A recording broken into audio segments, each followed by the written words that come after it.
नमस्कार भाई साहब, तो आप सब कैसे हैं। आज D14 और B29 में बात करने वाला हूं। हमारे पास एक म्यूकेन जेल है,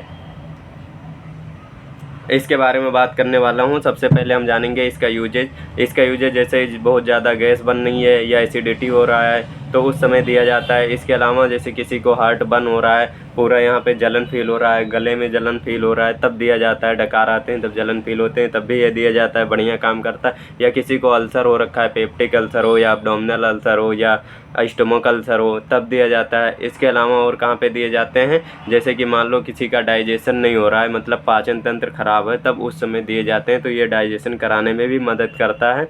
अब हम बात करने वाले हैं कि इसके डोज के बारे में। इसका डोज जो है वो 5 ml से लेकर 10 ml तक के ये सुबह और शाम खाना खाने से पहले दिए जाते हैं। ज़रूरत पड़ने पे इसे डॉक्टर्स के द्वारा ये मेडिसिन कंसल्ट करके डॉक्टर से लेना चाहिए। अगर डॉक्टर को लगेगा ज़रूरत है तो या तो इसके डोज बढ़ा देंगे या तो टाइम बढ़ा देते हैं, 2 से 3 टाइम दे सकते हैं तब।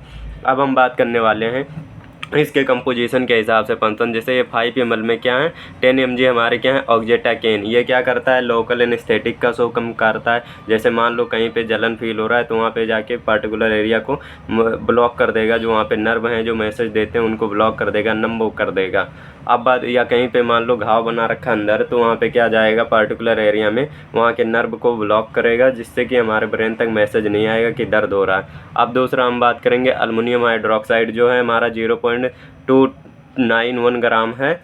अब बात करेंगे ये क्या काम करता है। ये एसिड का अगर बढ़ गया है तो उसको न्यूट्रलाइज करने का काम करता है। अब जैसे एसिड बढ़ेगा किसमें, पीएच जब उसकी घटेगी तब। अब बात करेंगे दूसरा हमारे पास क्या, मैग्नीशियम हाइड्रोक्साइड जो है, ये जो हमारे क्या है कि ये क्या कहते हैं, लैक्सेटिव का भी काम करते हैं, कि जिसमें लैट्रिन कॉल का पतला करते हैं। अब दूसरा जो इसका जो मेन फंक्शन है वो क्या है कि एसिड को न्यूट्रलाइज ये भी करता है, तो एडिशनल ये ऐड है। अब बात करने वाला हूँ कि इसके साइड इफ़ेक्ट्स कुछ हो सकते हैं, जैसे आपकी आदत लग सकती है इस मेडिसिन से, तो यही है साइड इफ़ेक्ट। और बाकी डॉक्टर के कंसल्ट से ही कोई भी मेडिसिन लें।